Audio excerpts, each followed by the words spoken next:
that expenditure reductions alone will not balance the FY13 budget. Increased revenue will almost certainly have to be part of the picture to make that budget balance. As a result, you have before you tonight consideration of increasing the percentage of NADA value used to assess the value of vehicles in the personal property tax by 10, 12, or 15%.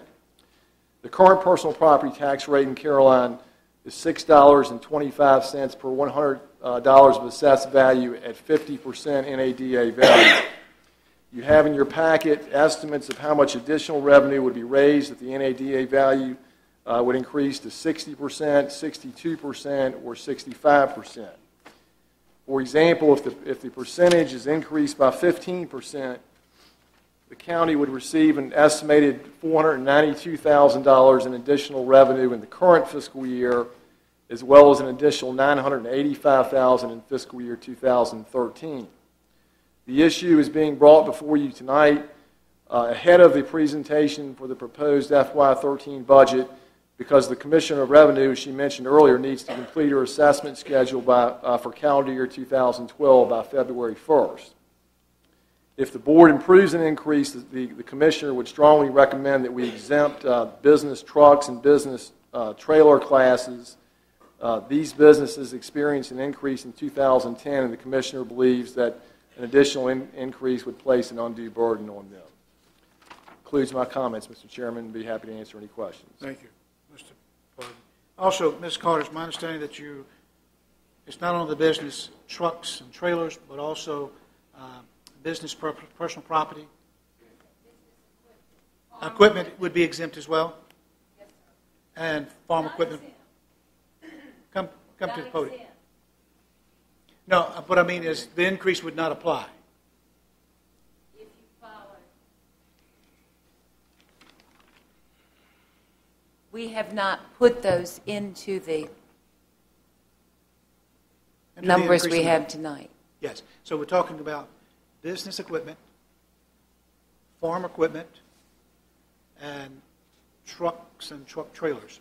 Yes, are sir. the three areas that are not included as an revenue source. Yes, sir. And of course, our machinery and tools is not included. Right. Anything of business. Right. Okay. Thank you. Now, this is something that we have to do as a partnership between the yes, Commissioner. sir. The Commissioner has to agree to do this as well as the board. Yes, sir. Tonight, you're just looking at an option. You set the rate during the budget hearings in the public meetings, but the assessment cannot wait until that time. Just so everyone understands that I can't change the assessments at that time. We'll be just about complete by the time you set the rates. This is not your rates. This is the assessing.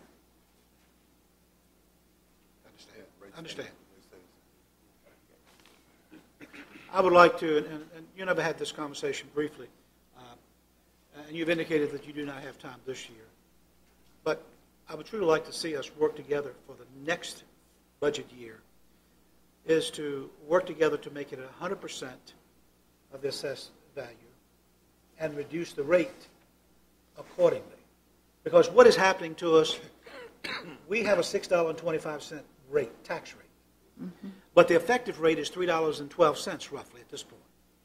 If you look at Spotsylvania County, you look at Stafford County, you look at Hanover County, those counties have a rate that is in the, well, Spotsylvania is different, but Stafford and Hanover County are in the 360. And that's because they're assessing at 100%. They're assessing at 100%. So if someone from the outside looks at our webpage and looks at their webpage, they see our 625 and their 360 or 365, not thinking that ours is on 50%, theirs are on 100%, and they just look at the rates. I believe we need to be competitive rate-wise to really have a true picture. We need to go to 100%. I'm sorry? We really need to go to 100%. We need 100% and lower the rate accordingly. We can do that in this budget cycle? No. There is no way we can go to 100% right now and get the work that's needed to be done for the assessing and be on time. But if we said at this budget cycle, we want to go to 100%, then you would have a whole year to do that and make it happen. For 13, yes, sir. Okay. Yes, sir. That way, everyone understands.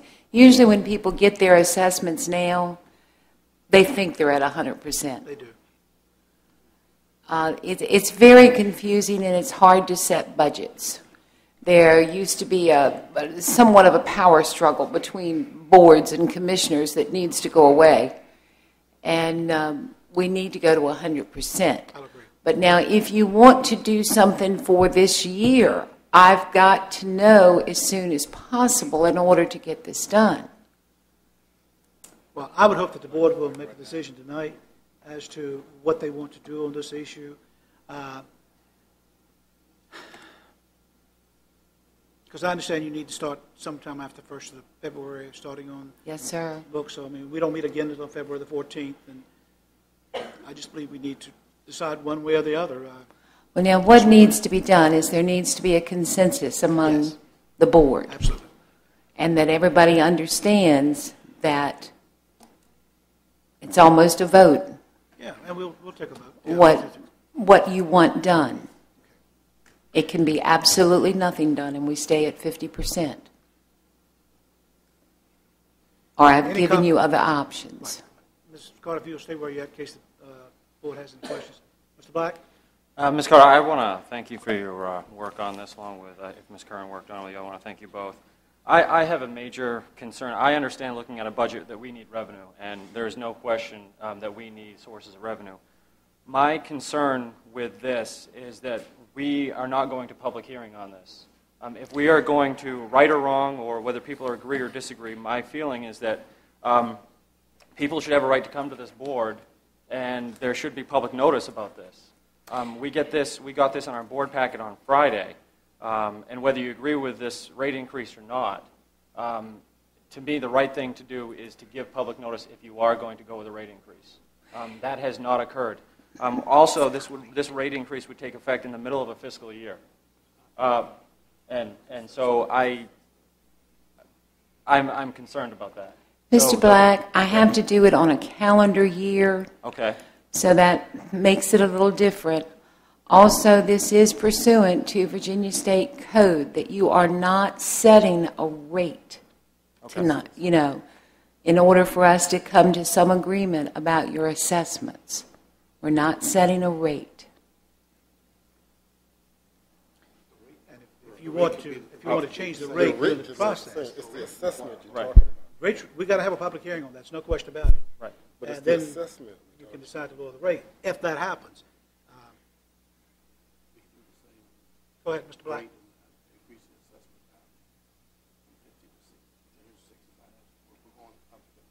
Yeah, I understand that, but we're increasing people. I mean, when people get a bill, people's tax bill, people's tax bill. The bottom line, people's tax bill is going to go up. I mean, people are going to say that, and they're not going to have. We're not going to increase their taxes until you set the rate. All I'm asking for tonight is if you want me to increase assessments. I mean, Ms. Carter, and I appreciate it, but the bottom line is people's bill generally will be going. I mean, their bill's not going down; their bill will be going up. If you do not change the rate, yes, it would, and we increase the assessment. You're absolutely right. Okay. Mr. Taylor? I guess my concern is the assessment. There's a difference between assessment and rate, and Yes, sir. I don't want people to confuse the fact that we're talking about assessment and not rate, even though they will see an increase in what they pay. But then again, it gets back to the same thing. We were just land blasted, if you will, a few minutes ago, because we did not have $300,000 in addition to give to the schools. And whether we like it or not, we have to find ways to generate funds. And we can sit here and say, we're not going to do this, but at the end of the day, services have to be provided for citizens. And the only way we're going to do that is through the generating of revenues. And unfortunately, That's the only choice that we have. If we tax business, then people say we're not business friendly, and folks don't want to locate here. If we tax real estate, then landowners get upset.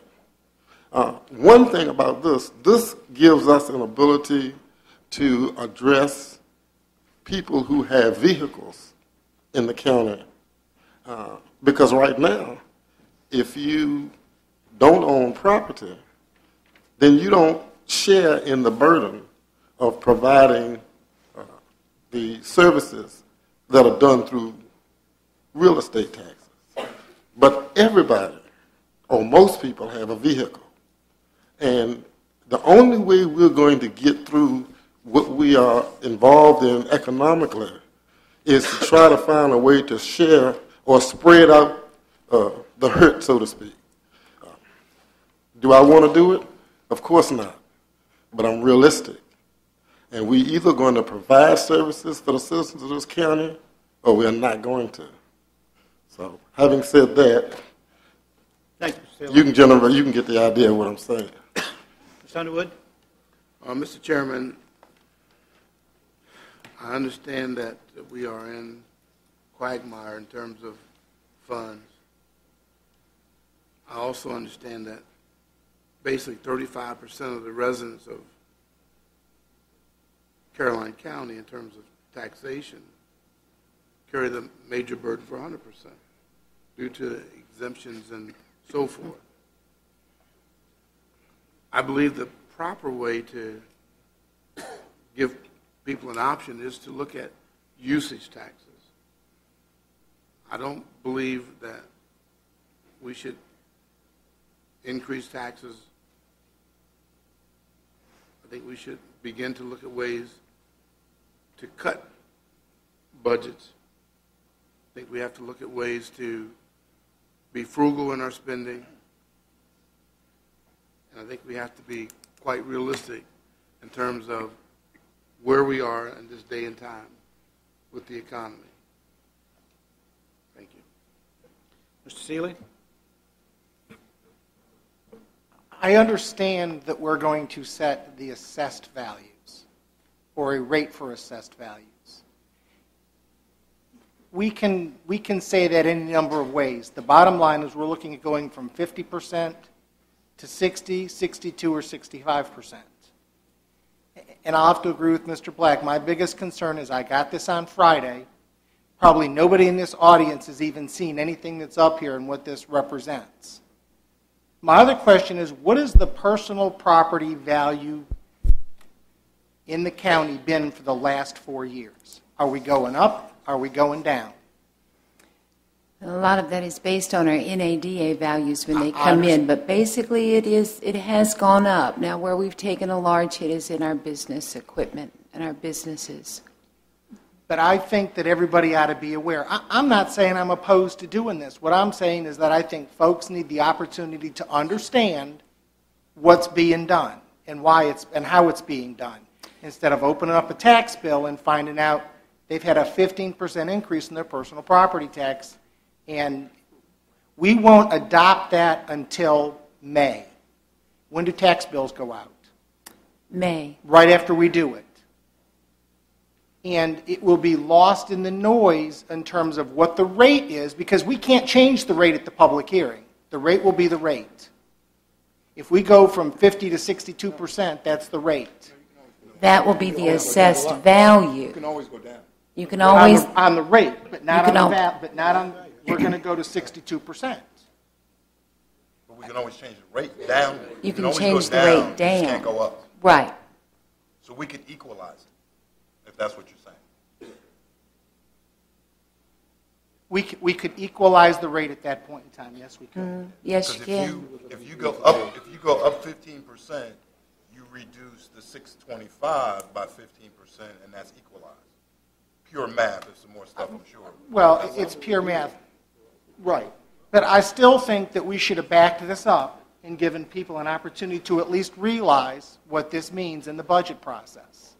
We always get accused of nobody knows what we're doing, and here's why. Because here we are at 9:45 telling the Commissioner of the Revenue to go ahead and calculate new rates.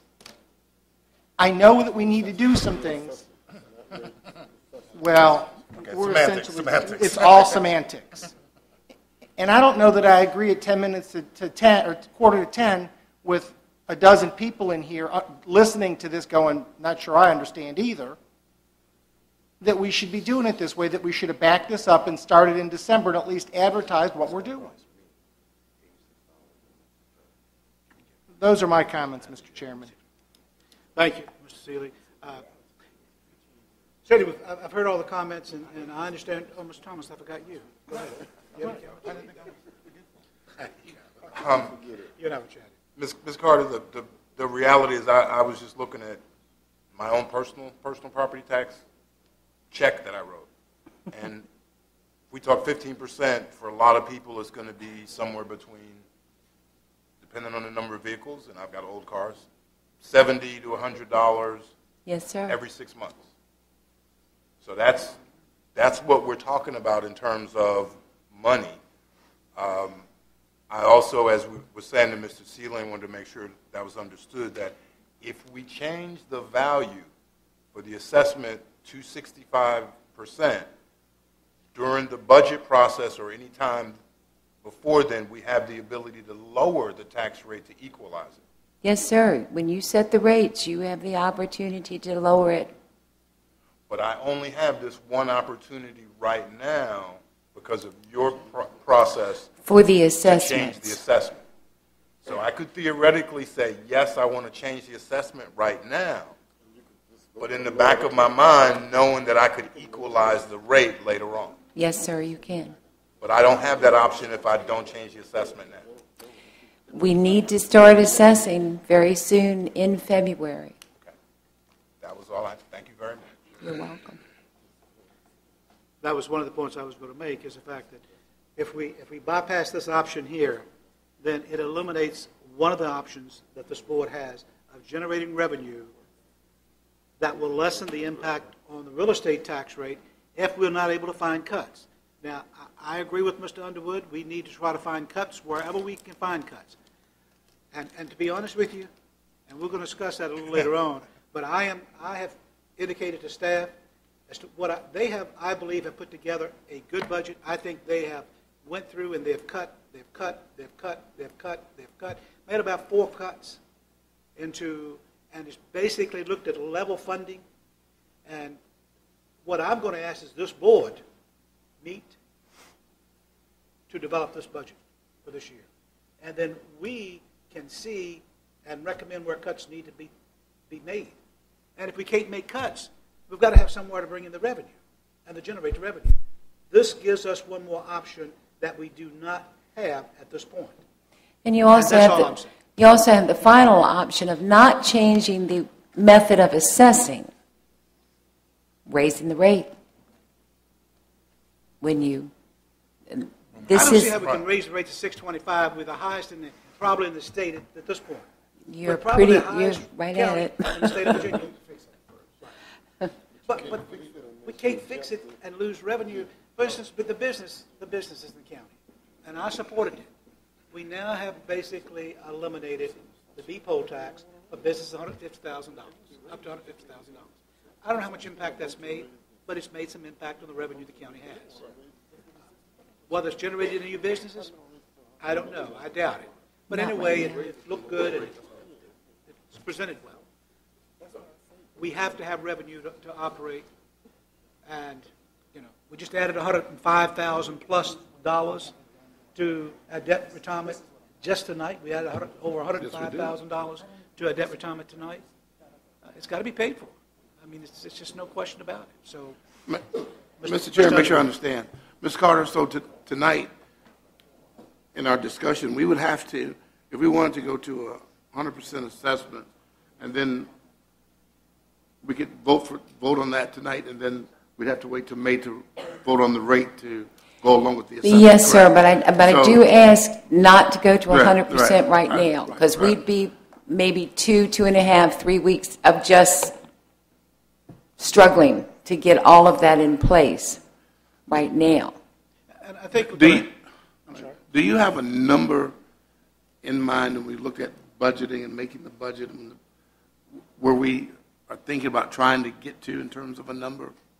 Have you gotten that far yet? Looking at, I know we looked at how much money it would generate if we went to the 10%, the 12%, Right, or the you had 15%. that. Did you have a number in mind in terms of trying to help us balance the budget or get to where the budget looks? No, sir. Okay. I will say this, Mr. Underwood, it's my understanding that there's a difference of about $3.3 million. And this is about $1.3 million, including what we would generate this year plus next year, about $1.3 million. So it still leaves you with about a $2 million gap. So we either have to do something raising real estate tax rates or cutting another $2 million out of the county budgets. I personally, and what I've seen thus far, I don't know where we cut $2 million. I really don't know where we cut $2 million. And that's the reason I've said I'm going to bring it to this board here and let this board help find places to cut if there are places to cut. And then we go from there on. And that doesn't include the $105,000 or $110,000 that we have added tonight. So it's instead of 3.3, it's $3.4 million. This is just an option to give you to. That wouldn't include it. That wouldn't include everybody. This budget is based on level funding for every agency, every department, and some outside agencies being reduced. So it has not included any additional funds. So that's where we're at. I understand what Mr. Black and what Mr. Seeley has said about letting people know. I can assure you that the citizens of this county will, if they are upset about the going to 65 or 62 or whatever percent this board goes to or agrees to go to, they will come out and voice their opinions during the public hearing on the budget and on the tax rates to force us to lower the tax rate itself. I mean, they're going to know about it, and they will have an opportunity to make those. I don't know that I agree with they know about it. I think we said they will. piecemeal things. If they will know about it. If they read the papers, they'll know about it. You're going to certainly have constituent meetings, and I would think you're going to share it with your constituents. I'm going to have constituent meetings, and I'll do the same thing. Each of us, I think, have constituent meetings, and we share it. So the people will know about it. I'm confident. At least the same people that you're going to, in the next 2 weeks, be able to contact will know about it. Are you going to be able to I don't contact see more how the people in next 2 weeks plays into, we're making a decision tonight. Ask Mrs. Carter. Mrs. Carter, I understand. I've is the one asked that said- Mrs. Carter all the questions I need to ask. Okay, well, then your discussion's over. I don't agree with the method by which this is being done, and I've said that. I'll tell you what, I make a motion that we take this to public hearing so people understand what the rate changes will be to personal property. I second that motion. Motion by Mr. Seeley, seconded by Mr. Black, and you heard the motion. There's discussion. Discussion on the motion. Yes. Won't we essentially be going to public hearing when we do the budget process? Sure. Because we are not changing the actual rate, but when we go to the budget process, if we make this 15%, we'll do it just like we do a reassessment. When we reassessed last year, we published the equalized rate and then what the additional tax was. I think we would be doing the same thing in a public hearing. When we talk about when we have our budget public hearing, that's the same thing. I mean, I agree, and if your motion passes, the chair could say the budget hearing will be that public hearing. You know, you make a good point, but it's a double effort. We're going to have a public hearing on the budget. Whether we change the rate, we could change it aside from the work Mrs. Carter would have to do. We could change it to 100% right now. But we still have to go through the budget hearing process. We're going to do it anyhow. I mean, you can have your motion. We're going to all vote yes. And we're going to say at the end of it, the budget public hearing is when this is addressed. I think the public hearing ought to be to let folks know. We have a dozen people sitting here looking at this going, what are we doing? And we've done this once before, and I still don't understand. We're setting a rate. You're doing tax bills. We never come back to this rate. It's on a sheet that just gets approved. The percentage does. absolutely correct. The percentage does, and so does the rate. The rate just slides right on through, and people don't understand what's happened until they get their tax bills, because we don't talk about it. People understand because we have to publish in paper, the tax rates that are being proposed. And that's when we cannot increase that rate. The board can lower the rate that's published, but they cannot increase that rate that's published. It has to be published. We cannot sit up here behind, a screen and make these things work. The public knows what's going on. Now, sure, we've got 3 reporters down there tonight, and I am confident that it's going to be in the paper what this board is planning to do, if it does, if it increases the percentage. Mr. Chairman, my only concern with that is I believe that it should have been in the paper before we came here tonight, rather than making a motion to basically, we're increasing revenue here. And I'm not disagreeing with the point that we need revenue. I've seen the budget. I understand it. I'm not disagreeing with that point. I'm disagreeing with how we're getting there. I guess that's the point. But Mr. Chairman, I'm saying we're not generating revenue because we have not voted on the rate. Right. The tax bill for every citizen is the same until we vote on the rate. If we lower the rate, then we can equalize the assessment value. Absolutely. If we leave it the same, then every taxpayer will get an additional cost on their bill. So we're not generating, this is not a revenue discussion. It's only about the assessed value. You have to leave the rate alone until we have public hearing and they discuss the rate with the citizenry. If we change the rate to 15%, the value instead of 625 will be 531, equalized. Now, when we go to public hearing to discuss the budget, we'll have to advertise 531 as the equalized rate and whatever else the final rate is. That's the same as we do all the time when we set the tax rate, when we set other things. The only thing I will add to that is what we are proposing to do gives us the ability to make a financial decision later. That's all it does. Mr. Chairman, I call a question, please. All right. You've heard the question, Mr. Seeley's motion, and Mr. Black's second. All in favor of his motion, say aye. Aye. All opposed, nay. Nay. The motion dies. Let's have a roll call. Mr. Black? Aye. No, how did you vote? You vote aye on the motion? You vote aye as to his Oh, motion. okay. No, vote In yes, favor right. of it. Nay is against, aye is for. Mr. Taylor? Nay. Mr. Underwood? Nay. Mr. Seeley? Aye. Nay. And I vote nay as well. All right, the motion's killed. Mr. Chairman, Go ahead. I would move that we vote to increase the assessed value, Percentage of the assessed value. percentage of the assessed value to 65%. Second? Motion made by Mr. Taylor, seconded by Mr. Underwood. Discussion on that motion. All in favor vote by aye. Aye. All opposed, nay. Nay. Roll call. Mr. Black? Nay. Mr. Taylor? Aye. Mr. Underwood? Aye. Mr. Seeley? Nay. Mr. Thomas? I vote aye. And I vote aye as well. Motion's carried. Ms. Carter, I think you have instructions to go ahead and start your work at 65%. All right, thank you.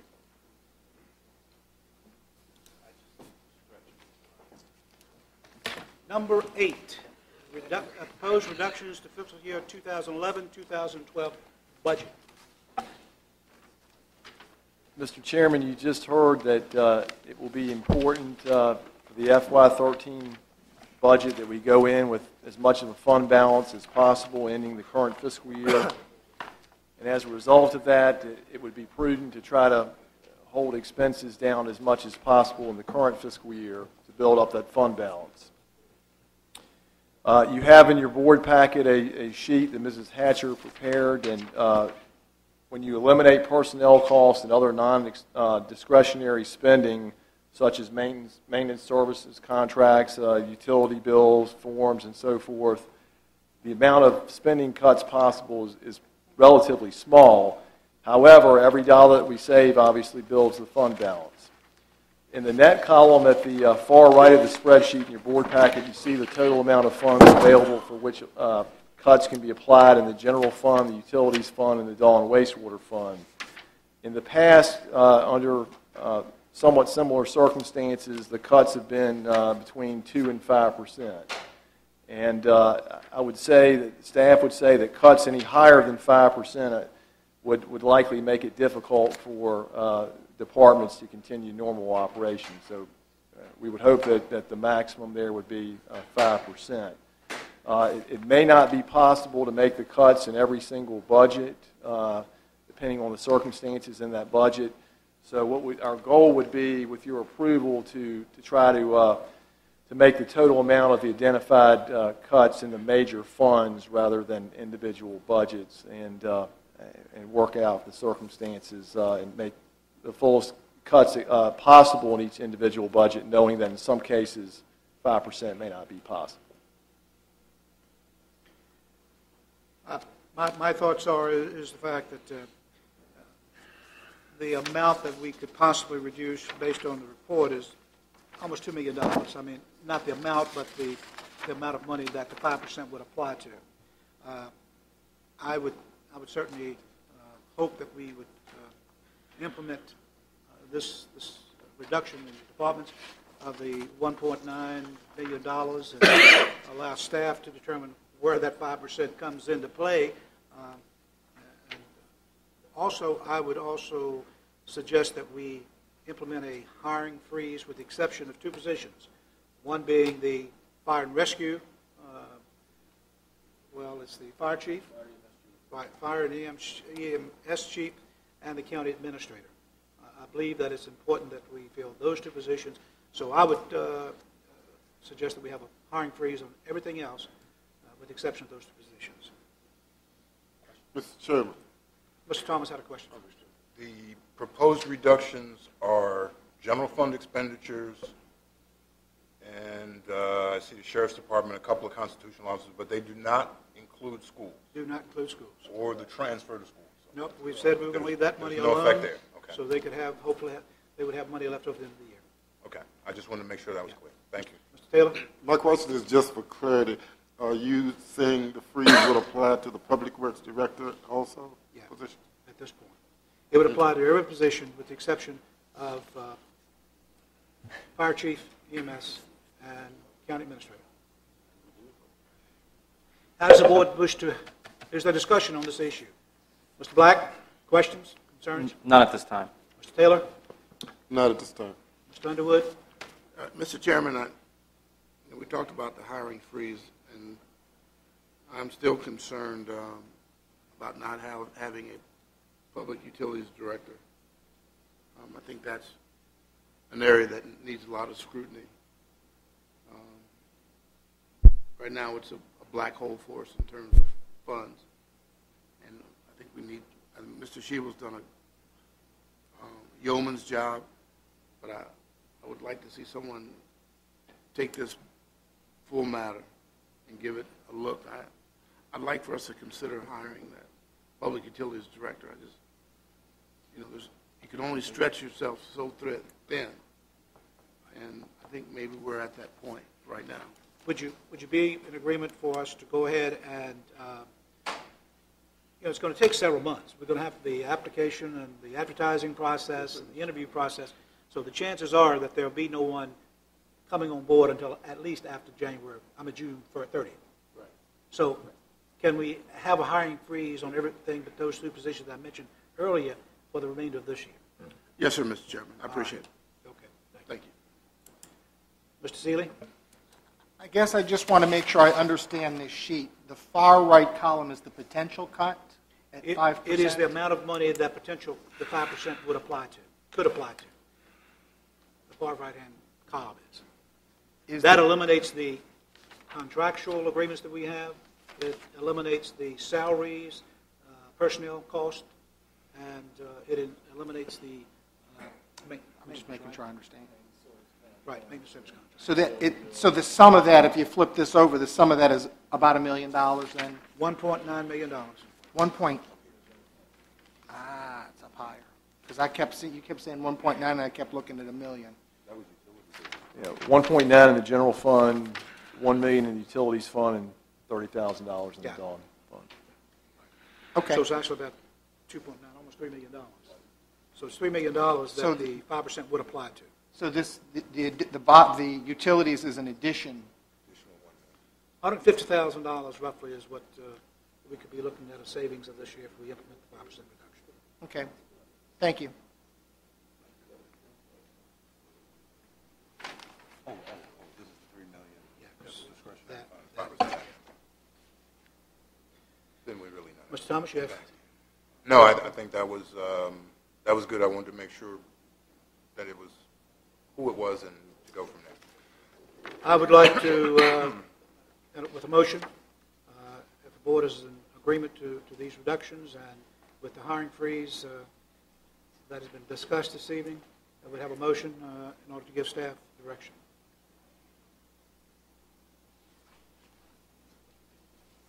So the motion would be to find 5% of these two numbers? Of these three numbers, the 1.9 million, the 1 million, and the 30,000. Oh, and the 30. So 2.983.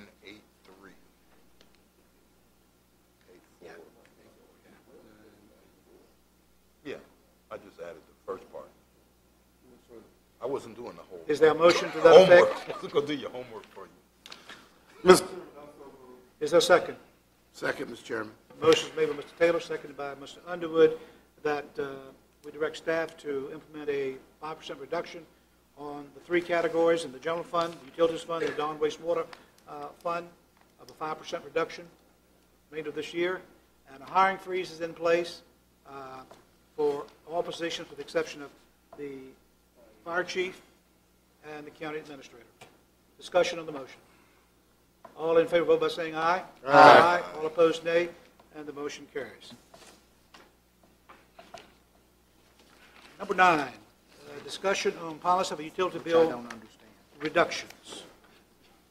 Okay, Mr. Chairman, that's mine, if you don't Yes, mind. yes, yes. Okay. Just so the board will understand, Mr. Schiebel's here. And Mr. Schiebel has done, I want to start, Mr. Schiebel and utility staff have done a great job. What we have in place is a policy where if there is a fault with the meter or a leak, by policy, the utility department has the ability to grant a credit. What I have, if you'll bear with me for 1 second, what I have is a letter from Second Mount Calvary Baptist Church, which is on New Baltimore Road over here. They have, and I have their entire utility history for the last two years. They have bills or usages in the 200, 150, 470, 3,000 gallon per month range. 3,000 gallons is in June. I imagine that was their homecoming. They received a bill for 58,810 gallons for the month of May. I did a little math because I like numbers. 58,810 gallons at 30 days in the month is 1,960 gallons per day. A 1.6 gallon toilet flush means that they flush their toilet 1,225 times a day, 24 hours a day, 7 days a week for that entire month. That amounts almost to 1 flush per minute. There is no way in the world that that church with 30 members and 2 services a week could have flushed the toilet every minute of every day for 30 days. It's just impossible. Now, to give Mr. Schiebel credit, he pulled the meter out, and our meter testing is to run 50 gallons of water through, right? We ran 50 gallons of water through. Of course, the meter worked. Apparently, there's something in that meter or in some other meters or whatever it is to make them have a 58,000 gallon payment or bill. Not to be confused with the 45,000 gallons they used the month before, or the 21,000 gallons that was credited with them 2 months before. So their first few months are 230, 150, 240, 750, 21,000. 120, 130, 45,000. 58,810. 1640, 210, 150, 190, 160, 160, 590. My point is, and hopefully I've been able to explain, unless there's some serious issues, you're not going to flush the toilet every minute for a month continuously. We need to give Mr. Schiebel the ability to say that this is totally out of line. And since it's so totally out of line, we'll replace the meter and give you credit, because I think what I would ask if I was them is to credit those 3 months back to the highest usage month I had in the last 2 years, which is 3,000 gallons. So I'm really asking the board to look at this, because I've got another one of these in Belmont. I'm sure you're going to have some. Maybe you'll get a couple of those, but I know the people at Second Mount Calvary don't flush their toilet every minute, because I can go there right now. There's nobody there, I'm sure. So we need to give him some sort of way to credit those astronomical figures, which are obviously wrong, back. I didn't see a semi-tractor trailer or water tanker pull up behind there to suck water out. I know they've got a faucet on the front, because that's what you're supposed to do, especially if your church is help folks out. I doubt anybody came there and took 58,000 gallons in 1 month. So they've got a few of the people that attend church live across the road. So yeah, just a few clarifications. You're absolutely right. There is definitely something wrong. And one other thing I'm here to say it's not the meter.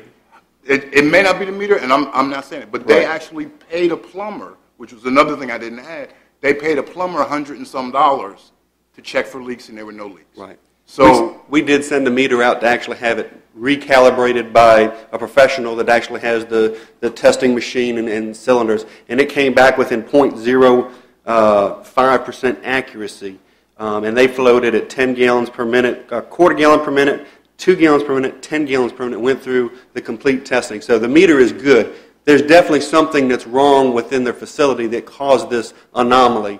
I feel good knowing now that it's not a meter. 99.9% of the time, it is a problem within the dwelling or the commercial business, because meters fail because they are positive displacement. There's no way for them to really exceed what they can do. Most of the time what happens, they get sediment and they slow down tremendously. Couple other just quick points. They did, the current county policy does require that we can only give back a rebate once every 24 months. They have received it. It's been not quite 24, about 16, 17 months when they had the last one. But there was definitely something there. They said they had a plumber out. They did look at their toilets. A toilet flush is 1.6 gallons per minute. The demand of toilet can be up to 5 gallons per minute that it can run. So if your flapper is open, it can fill up at 5 gallons per minute. 1.6 is just a one-time flush of what it holds in the bowl. So it is 5, not 1.6 in your numbers. But I can do the math, though. I can do the math. You're absolutely right. There's something if there. it's 5, it's 1/3. Absolutely. So and I've instead got of no flushing ability. the toilet every minute, they were flushing the toilet every 3 minutes. Right. Not happening. Yeah, in my opinion, it was more than likely a toilet flapper that got stuck, and it ran and ran and ran, and they came in and somebody found it. They just fixed, flapped the handle, and it stopped. Not happening. Right. They have church Wednesdays. And I got the whole story. They have church on Wednesday. Right. It's their prayer service and choir rehearsal. Then they have church on Sunday. Those 2 days, I'm a trustee at my church. I have to even check the ladies' toilets to make sure that doesn't happen. So I would imagine they do the same thing. I'm sure you're a trustee, you do the same thing. So my point is for the board is we need to be able to say that when something astronomical and totally out of whack happens like this, regardless of whether it's 24 months, 18 months, whatever, we should automatically be able to say stop, because we can't, we're not going to gouge this church for $700 bill. I agree. So we need to say that 58,000 gallons is ridiculous, go back to 3,000, or the average, whatever it is, for 24 months, and I think that's what I'm asking the board to adopt as a policy, or either give Mr. Schiebel the authority in this particular case to say, I'll fix it with this one by making it the average. But I'm not flushing the toilet every minute for 30 I agree. days. There's definitely something going on, some anomaly that happened to have that happen, and we took every measure on our step to Right. make sure that the meter was accurate. So, because that was a concern, but something happened. I started off by saying you did a Absolutely. good job, and I believe in you.